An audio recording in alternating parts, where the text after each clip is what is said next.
Okay, one more before we can take you to a break. And this one here, some of you have heard their story, and it's advanced a bit further since the first time you've probably heard it, and if you haven't, it's a great story.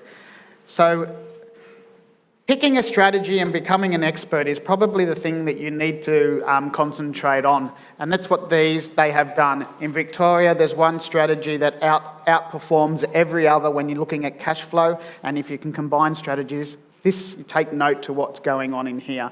Please welcome Mark and Amanda.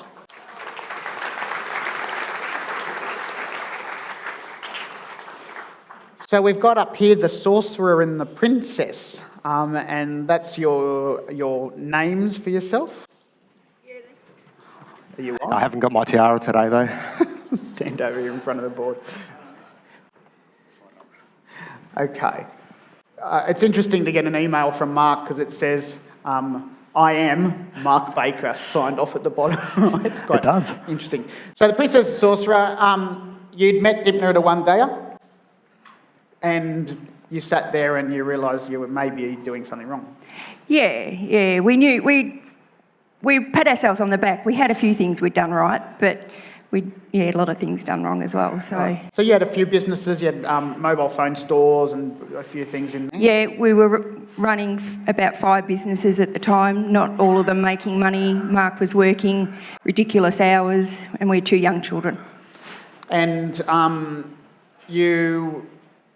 you sold some of those businesses vendor financing, and he stopped paying, and you had to. Well, that's where you've got up there the light bulb moment. We still had all those businesses, and we were running around, and we were living in a little country town. We were driving 50 k's one direction for one business, 50 k's another direction for another business. Luckily, one of the businesses was local, and then our kids were going to school 25 k's in the opposite direction again. And when they talk about getting hit in the head, our son got the hit in the head with a cricket bat at school, and we got the phone call, and we're like 75 k's away, and realising we couldn't just drop everything because we were running a business, and had to rely on family to go and get him and take him to the hospital. So that was the moment. That was a moment where we said we need to sit down and make our life far more simple. So you're sitting in there, and the fact was that you relied on growth. You did what every other standard investor had done in the past. You rely on capital growth.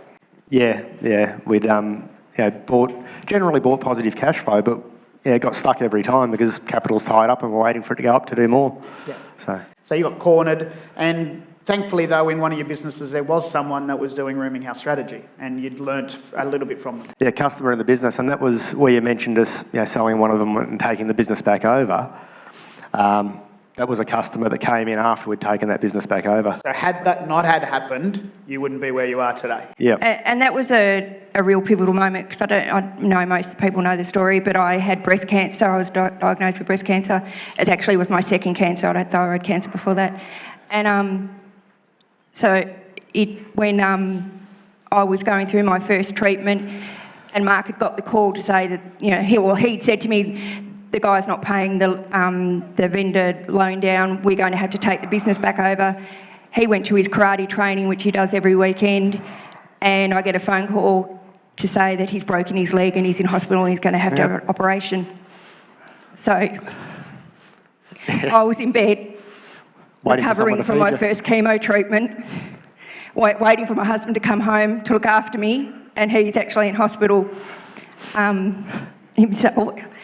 So you get these moments. He had to go back to work with a broken leg to take over this business and when a man gets a broken leg, they're very sick. When I get the flu, I'm very sick. Because Dipner talks about the feather and the paper cut and the brick, and this was the brick. Oh, plenty of bricks. Yeah, we had plenty of bricks. Came bricklayers.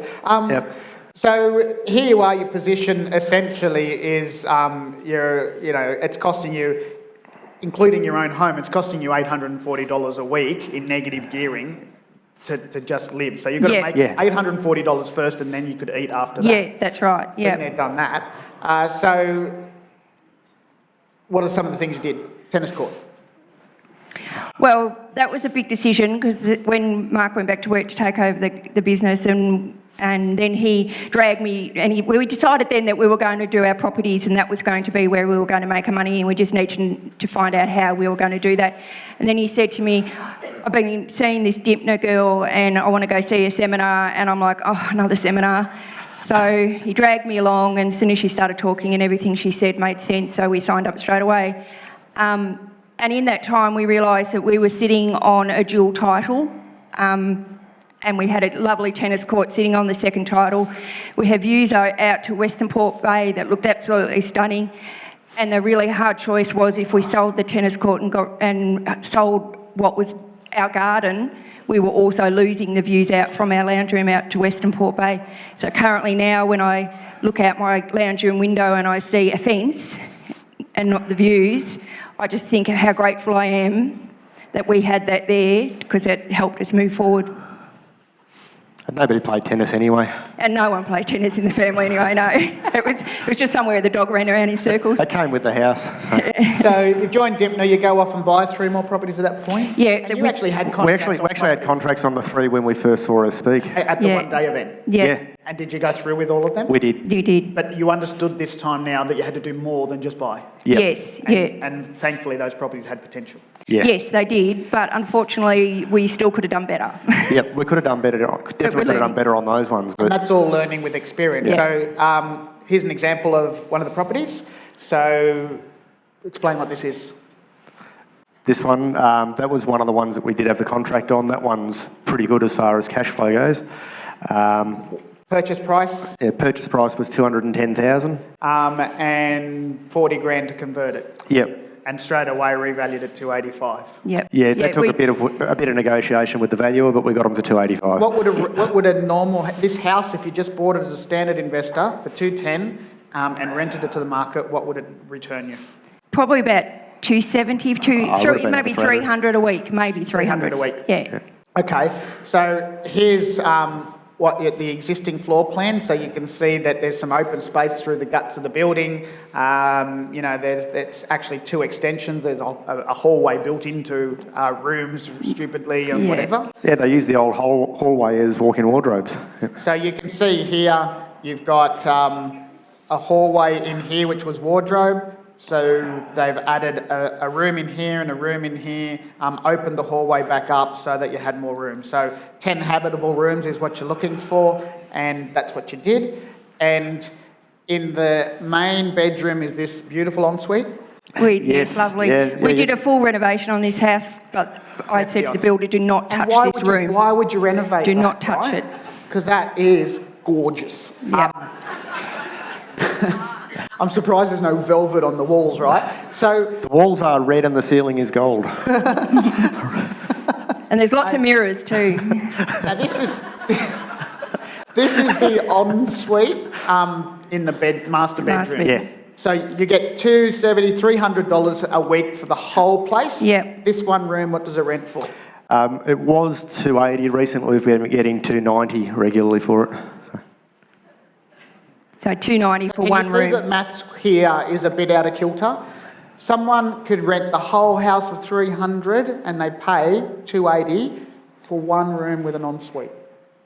Bizarre.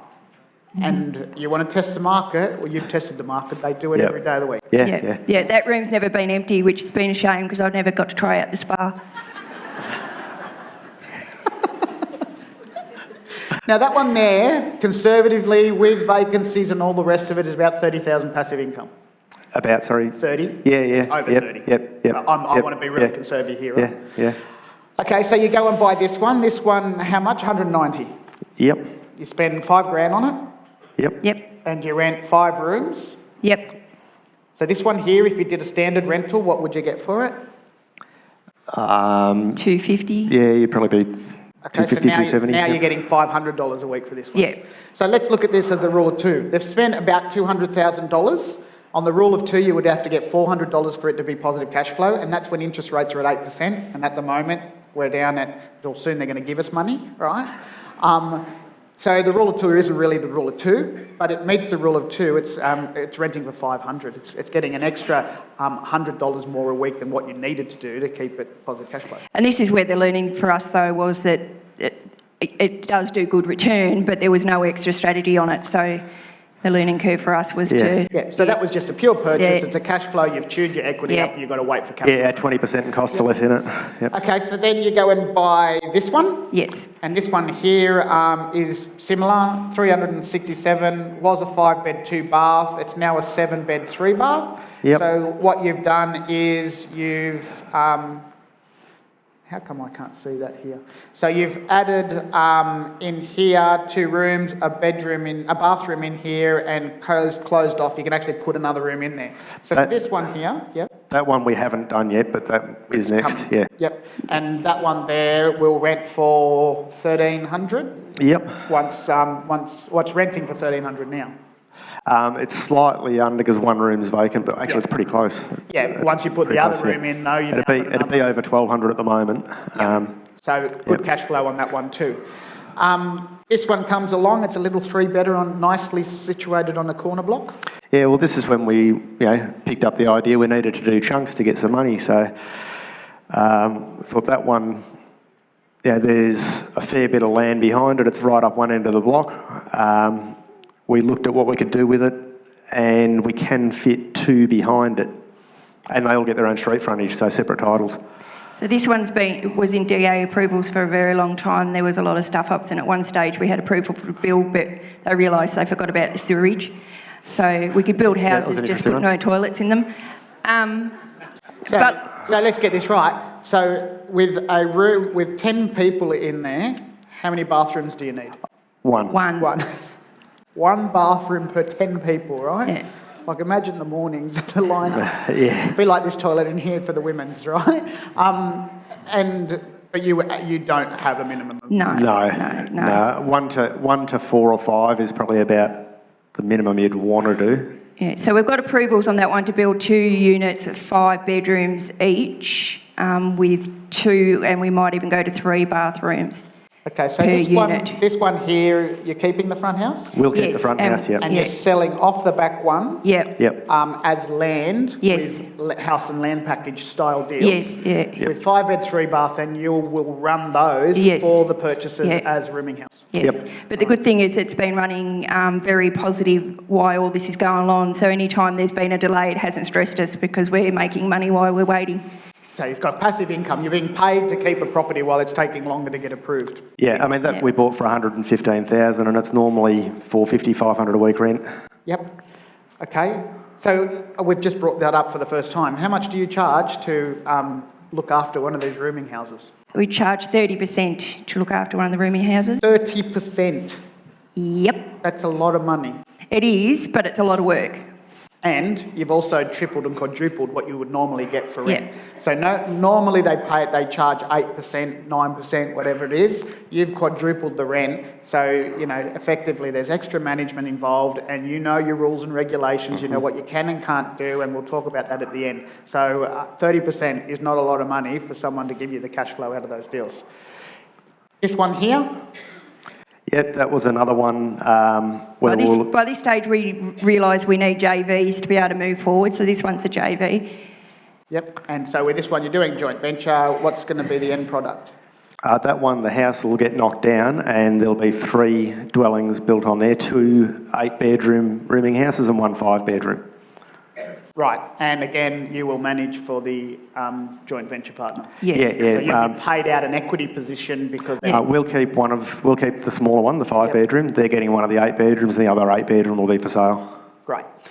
So then this one here is a corner block again, Yep. and you're putting 2 9-bedroom, 4-bathroom places on there. Yep. Yeah, and we've got a lovely JV partner with that one too. She's here, so I can say she's lovely because she's here. But if you weren't here...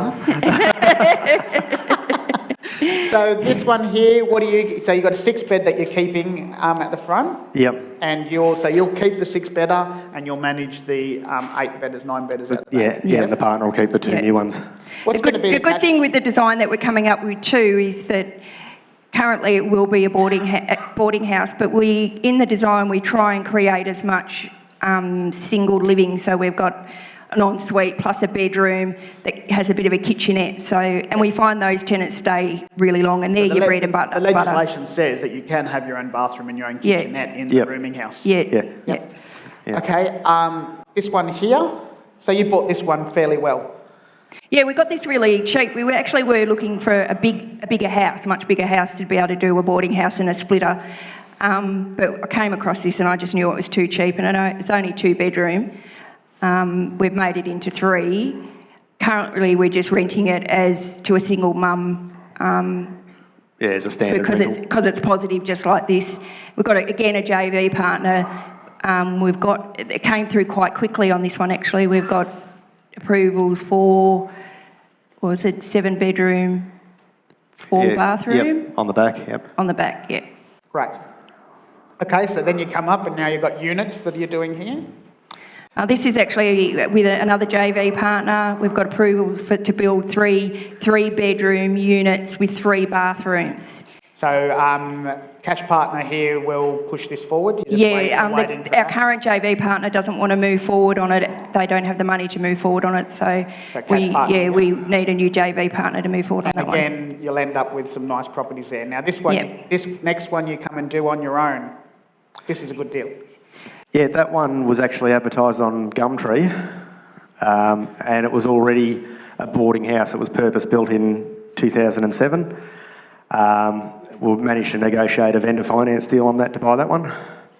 So this one here was a 4-bedroom, 4-bathroom, 4-living plus 1 kitchen? Yep. Yes. And then you went in and converted it to a 5-5-5? Yep. So now you've got 5 separate rooming house rooms with their own kitchen, their own bathroom and their own bedroom. The only thing they share is a laundry. They share a laundry, that's all they have to share. So cash flow on that's pretty good too. Yep. Stuff that's more important than property to you. What's the program's giving you knowledge? Yeah. Lots of knowledge. When you go ahead and doing deals and you don't have that fear behind you. Before we started doing Dipner, we used to hear people that did unit developments and we would go, oh my God, that's so scary. But once you've got the education behind you and you just take your little steps and you learn, it takes all the fear away and it replaces it with peace. And you've become an expert. For Victoria, you're the expert for rooming houses. Yeah, that's sort of happened. Yeah. And that happens, that, you get to your point, Malcolm Gladwell talks about it too. And so whenever there's a question around rooming houses, for me, for any of the students that I work with personally, I'll always go, Mark and Amanda, we need your input here. Happy to pay you for your services, cause you will pay for experience every day of the week. That's a professional that does what they do and they know what they're doing. But often, most of the time, he does it for free. I had the council ring me. That one of the other ones that's 8 bedrooms, we'll turning that to 9. The council rang me and told me I needed a planning permit, a youth permit and all that sort of stuff. I explained to them that I didn't. They were adamant that I did. They rang me half an hour later and apologised.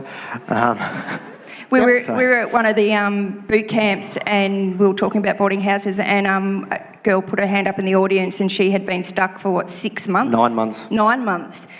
And because the council was telling her she couldn't do what she was doing when she actually could, so Mark got on the phone and spoke to her town planner. Her town planner and the deal was, the council had to drop what they were saying. So she had been stuck for 9 months for no reason, only because she didn't know. So you've learnt lots, stacking strategies?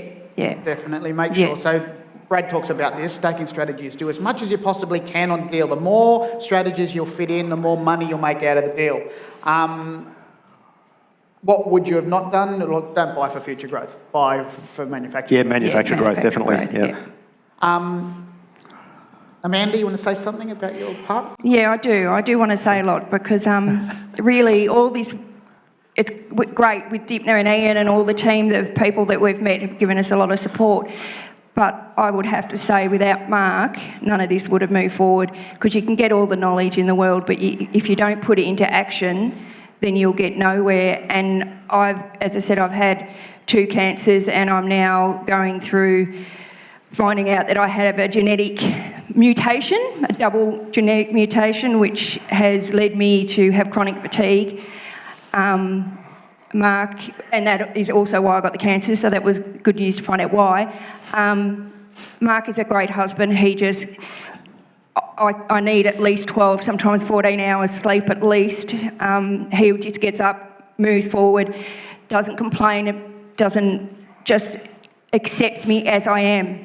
And on some days I literally can't get off the couch, I literally can't manage anything, and there might be a meeting at the school for one of our kids, and he'll have worked all day and he'll still drop everything and take the kids off to the meeting knowing that I can't drive that night.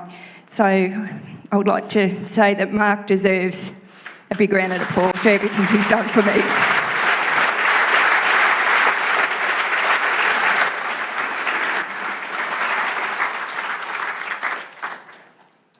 Okay, so you've gone from 10, damn you, Amanda. So you've gone from 10 properties and 15 plus years to accumulate, and now since attending Dipner, you've got 19 properties, plus you're managing so much more. So you've gone from negative $841 a week, so you're well over $100,000. We will leave it well over, and that doesn't include the management costs. Yep. Yeah. And your equity increase is over 500,000. Yeah, and that was without even aiming for that. We've got more stuff coming with the JV stuff now, so. Yeah. Would you all like a masterclass in rooming houses and boarding houses around the country? How about we do one right now, yeah? So let's start with this one, Mark, because banks are our enemy sometimes. This is cross-securitising and how it can affect you, right? Yeah, that's not ours, it's someone we know, but who we've met since we started doing rooming houses. This guy mostly does high-end stuff in close to Melbourne. I'm not sure exactly how many he had, but it would have been 10 plus properties. There was 18 in that one. Well, sorry, that's 18 rooms, 18 rooms in there, yeah. But he had about 10 properties, all cross-securitised, all in his private name. Yep. And so he's halfway through building construction of this one. He goes to the bank and says, I've run out of money. He had all approvals and finance and everything for it, and going through the stages, and had about 400,000 left to spend on it, because it was a big conversion, 18 rooms, 18 bathrooms. Brand new build. It was actually an extension of an existing house. Because this is high end, right? This is close to the city. This is where you'd get young couples and executive people to live in. Yep. So the bank then does what? The bank said, look, we're getting a bit uncomfortable with this. We want to do an alternate use valuation. And he's thinking, well, there is no alternate use. They came in and said, I think the valuation was 3.4 for that use. They came in and said, well, the land's worth 1.8, less 90 grand to knock down what's there. So the valuer turns up to do the valuation. Instead of valuing at the end use the 3.4 million, he says the value is 1.9, plus the building that you're building actually isn't a standard residential home, so we're going to ask you to knock it down, which means we have to take $90,000 off the valuation price. So what are you going to do about it? Yep, so they wouldn't give him any more money, and then they started calling on other ones because he didn't have the money to support that valuation for the debt he had on it. So they called him in on the loans. A guy comes along and buys this one and finishes it. So he buys it, finishes it himself, and then gets the original owner to come back and manage it for him. Yeah, the original owner leases it back, and that's what he's done. A lot of his properties that were sold, he leased back, but they sold somewhere close to 10 properties, and he lost about $3 million in the process. Didn't do anything wrong except cross-securitising, right? So let's go to Victoria. All right, Brian. So Victoria, we're talking about rooming houses here. All right, there's legislation at state government level. Yep. So the rooming houses say that you can have how many habitable rooms? 10 habitable rooms. Okay, so what is a habitable room? A habitable room is pretty much anything that's regularly occupied now. So a kitchen, a lounge room, or even a kitchen's a habitable room, and you can't really sleep in them. But so bathrooms aren't habitable rooms, garages aren't, sheds aren't, but essentially everything else is. Pretty much, yeah. Bathrooms, laundries, and walk-in wardrobes, I think, are about the only things that aren't. So what we're trying to do is create a 1B building. Yep. And a 1B building is what, Mark? Up to 12 occupants and 299 square metres. So 12 occupants and under roof. Under 300, yeah. Under roof, Internal floor area it is, but yeah. Yeah, so no more than 299 square metres. Yep. So as soon as you go above one of those, you're now what they call a Class 3 building in the Building Code of Australia, which means a Class 3 is commercial and it's like a motel. Every room has to have its own fire-rated box, and that is very expensive to build. But to convert Yeah. an older house into this, it's quite easy. So what else do we need to do to create it a 1B? Well, the biggest challenge at the moment is the disability access. So we have to put it, say, at the moment, Yep. but we've both put in submissions to the government Yes, to we try and have. change that. So disabled access, so that Yep. means you need a wheelchair ramp Yep. and they have to be able to access all areas, Not all areas, but at least one of every common facility. kitchen, bathroom and bedroom Yep, basically. yep. And they also need a bathroom. Yep. Smoke detectors. Smoke detectors, yeah, hardwired, interlinked, and activate emergency lighting. Do we need, so we need emergency lighting as Yep. part of that as well? And smoke detectors are in every room, basically. Yep, so you link Of all the the smoke bathroom. detectors from room to room over the 10 habitable rooms. You then have storage. 100 litres of lockable food storage per. So storage, Occupant, 100 yep. litres, that's not Yep. a lot, 100 litres. No. It's like a plastic bin from Bunnings. A big plastic bin, but yeah, and you can do that. You can provide them a plastic Yep. tub. Yep. Fridge space. Fridge space, it's just 400 litres for the house, regardless of the size of the house in Victoria. Now, there is- Queensland have got better rules around that. Yeah. Then, are we done there? That's about it for the 1B building. Pretty Now, much just be it. careful with the 10 habitable space. Oh, yeah, so the 10 habitable rooms, Yeah, be be very careful. right? Because you go and put 9 bedrooms in and then you put a kitchen, dining, lounge as one room, and the building surveyor might come in and go, nah, sorry, that's actually now 11, 12 rooms. So you've got to be very careful. So act on the conservative side and work from Yep. there. Yeah, look, you go conservative to begin with. Even if you're intending to increase capacity later, then go through planning once you're operating. Sure. Process in Victoria is you buy the property, then you get some plans, Yeah, draw up the plans for what you're going to do, yep. and so while you're drawing the plans, you're talking to who? Mainly just the building surveyor. So your building Yep. surveyor, so private building surveyor, is the one that's looking through and ticking off the building code to make sure it becomes a 1B building by all the design that you've done there. You then submit to the building surveyor, Yep. to them, and then you do the retrofit. And then once that's done, they come and inspect it, issue an occupancy permit for Yep. Class 1B. Yep, so you then occupation Yep. permit for 1B. Yep. So then you go to council, Yep, Health and Wellbeing Department. so health and wellbeing. So that's the key thing is you don't go to the council Don't talk to the until planning you've department. got to this point. Because they will tell you every day of the week that you're not allowed to do one of these when you ring them, all right? Use the private people all day long. They will try and find ways to stop you from doing it, but that is what it is. So health and wellbeing then signs off on it. Does the OFT have anything to do with it? Sorry? OFT? Fair trading doesn't have anything to do with it? Yeah, well, Consumer Affairs does, yeah, in So Victoria. Consumer Yeah, same Affairs, thing, yep. Sorry, Yep. I've got Yep. the states. So Yeah, Consumer- they'll usually inspect the house once a year as well. So Consumer Affairs will come in and make sure that all the things are, things like the door locks. So you'll have locks on every door, but the door handles have to be lockable from the outside. But when it's locked, you should be able to, like the disabled toilets, if it's locked on the inside, you hit the handle and it unlocks the door automatically so you can get out. So no one's trying to find keys or unlock switches if there's a fire. Yeah, same with, you can't have any deadlocks, you can't have any window locks, things like that. Everything has to be openable from the inside without a key. Minimum size room. Yeah, minimum size room for one person is 7.5 square metres. That's small, hey? It is small. And parking? If you don't trigger planning, there's no additional parking requirements, but part of the disability access will require a disabled parking space. So that will be the only parking requirement if you don't Now, trigger the planning. issue with the new parking space was that the old code for disabilities said that you needed a 3 metre wide parking space. The new code actually says you need 2 parking spaces of That's 2.4, huge, so yep. 4.8 metres.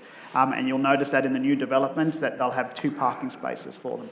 All right, so that's Victoria. New South Wales. New South Wales doesn't have a rooming house, but has a boarding house. So a boarding house, it will be a Class 3 building. You can have, it's what they call new generation boarding houses. So if you Google this, you will find it.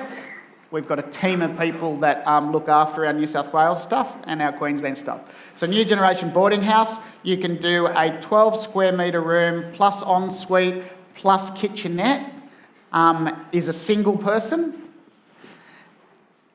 and 16 square or bigger, 16 square metres plus ensuite plus kitchen is for a double room, and maximum is 25 square metres plus ensuite plus kitchen, all right? So that's the maximum. So eventually you're going to end up with a room at 25 square metres, you get with the bathroom, whatever, you're going to end up with probably 32, 33 square metres, right? Now, the beauty about this here is that the state government planning policy, you have to adhere to the council's design and character, and it has to look like a house. In the end, though, you get parking amenities. So if you're within 400 metres of a bus stop that has 1 bus per day, 1 bus per hour for certain times of the day, there's lots of different rules which we teach in extreme income. The end result, though, is if you go and build these and you get a submission to the state government, land tax exempt to start with, and secondly, they will give you $10,000 per room, which is broken up as $2,000 per year for every room that you construct and you build and you rent to someone for longer than 3 months. So they want people to go into boarding houses for extended period of times. So we've got boutique boarding houses in Sydney, high end, that are pulling in. Now, the rebate that you will, as long as you don't charge more than $221 for a single room and $359 for a double room per week. That's big money, right? And you'll still get the rebate. In some areas, you won't do that. Chippendale will be getting $450 a room, so I'm not going to even worry about the rebate. I'll get more money by renting it at market rate. Queensland, I'll do one quick one for Queensland. The Queensland Rooming House Code is a fantastic tool. It's very well written. I refer to that as well. So. The Rooming House Code, essentially in Brisbane, wait to hear this, in Brisbane, self-accessible, like Victoria, for a rooming house of up to 5 occupants. So no more than 5 occupants. But that means in a house, you can build a house with 5 rooms, have their own bathroom and everything there. So that's a really great strategy. For the rest of it, it will be code accessible. That means you'll go to the council and they will approve that. So anything to say about that? About the boarding houses or rooming houses, yep. What would you say to anyone in the room that's sitting here watching what you've done? Well, I suppose like Amanda said before, you've got to take action. You've got to get moving and do something. It's not much good looking around at different things and not moving anywhere. I mean, if you start moving and you figure out you can refine it, it's easier to change direction once you're already moving. And the other thing is, find something, pick a strategy. I mean, you saw with some of the other people that have spoken on that as well, they'll pick one strategy and they'll repeat it. So get good at it. And that's where you start making money out of it because your efficiency gets so much better. I actually read it somewhere that, become an expert. I don't know where I read it, but I thought, become an expert in one thing and you'll fly. So that's what we've become. Huge round of applause for Mark and Amanda.